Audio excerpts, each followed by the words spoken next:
ગઈકાલે ગીર સોમનાથ જિલ્લામાં રાજપૂત સમાજનું મહાસંમેલન યોજાયું હતું। આ બધાની વચ્ચે ભાજપના નેતા એવા વજુભાઈ વાળાએ જે વાત કહી તેનાથી કદાચ હવે મોટી ઉથલપાથલ પણ થઈ શકે છે। આજે તેમના નિવેદન વિશે જ વાત કરીશું। એટલું જ નહીં, તેમની યુવતીઓ તેની સાથે જ યુવાનોને જે ટકોર કરી છે તે પણ ખરેખર એક વખત સાંભળવા જેવી છે। નમસ્કાર, હું હંસિની અને તમે જોઈ રહ્યા છો નિર્ભય ન્યૂઝ।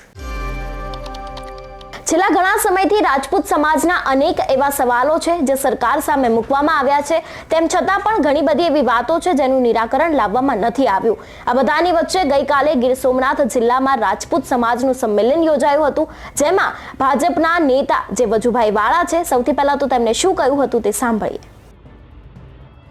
આ મંદિર છે ને, એ મંદિર પાછળનો એક જ હેતુ છે કે સમસ્ત રાજપૂત સમાજ સંગઠિત થાય। પણ સંગઠિત થાય એ પહેલા રાજપૂત સમાજે સંસ્કારી થવાની જરૂર છે। માં ભવાની સૌને શક્તિ આપે એના માટેનું આ સંમેલન છે।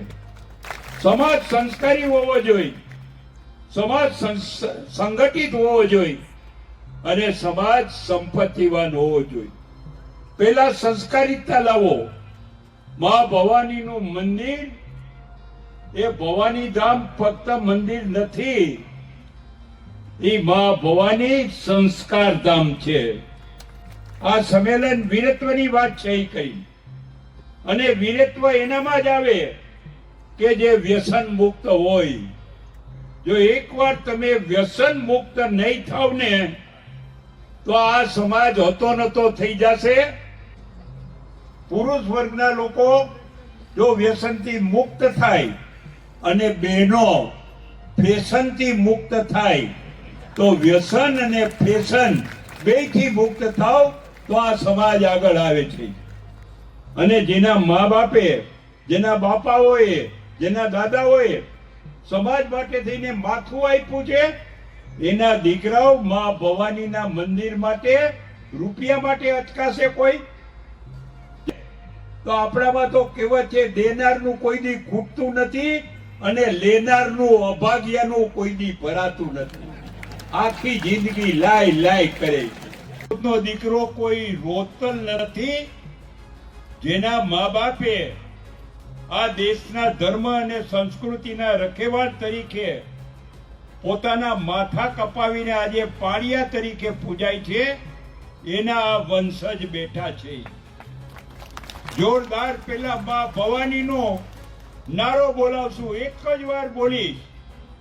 તમારામાં તાકાત હોય એટલી તાકાતથી અને મા ભવાનીના મંદિરમાં કાવડિયા આપવાની ઈચ્છા હોય એટલી બળવત્તર ઈચ્છાથી જોરદાર બોલજો, જય ભવાની। વાહ વાહ। રજપૂત રણે ચડ્યા અને તલવારો જે ખખડતી હતી એવા હૈયાના અવાજ આજે કૈકડા છે। મિત્રો, મારી પહેલાના વક્તાઓએ ઘણી વાત કરી, એક સ્પષ્ટતા કરી દઉં કે અહીંયા કહ્યું કે ભાઈ અમારે કાર્યવાહ મંડળમાં નહીં, કોઈને ટ્રસ્ટીમાં લ્યો।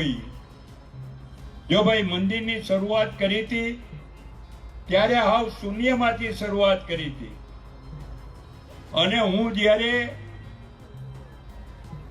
ગવર્નર હતો કે મંત્રી હતો ત્યારે મેં કોઈ પાસેથી એક પૈસો માંગ્યો નથી। બધા એમ કે વજુભાઈ મંત્રી છે એટલે આપવા પડ્યા, વજુભાઈ ગવર્નર છે એટલે આપવા પડ્યા। કોઈ આપવા પડે એવી વાત નથી। આ મંદિર છે ને, એ મંદિર પાછળનો એક જ હેતુ છે કે સમસ્ત રાજપૂત સમાજ સંગઠિત થાય। પણ સંગઠિત થાય એ પહેલા રાજપૂત સમાજે સંસ્કારી થવાની જરૂર છે। સમાજ પૈસાદાર કેમ બને એની જરૂર નથી। રાજપૂત સમાજની જે ભૂસાઈ ગયેલી અને વિસરાઈ ગયેલી ખુમારીને ખમીર છે ને એને ફરી જાગૃત કરવા માં ભવાની સૌને શક્તિ આપે એના માટેનું આ સંમેલન છે. આ સંમેલન વીરત્વની વાત છે એ કઈ, અને વીરત્વ એનામાં જ આવે કે જે વ્યસન મુક્ત હોય. દારૂડિયાને પેલી દારૂનો કોથળી એક દારૂ પાઈ દ્યો, એનામાં કોઈ દી વીરત્વ. જે પ્રમાણે તેમણે યુવાનોને વ્યસન છોડવાની વાત કરી, તેની સાથે જ યુવતીઓને પણ ફેશન છોડવાની વાત કરી. એના સિવાય પણ ઘણા બધા એવા મુદ્દા છે જે તેમના દ્વારા કહેવામાં આવ્યા છે. હવે આગામી દિવસોમાં જોવાનું રહેશે કે વજુભાઈ વાળાનું આ જે નિવેદન છે તેનાથી શું કોઈ અસર થશે કે કેમ.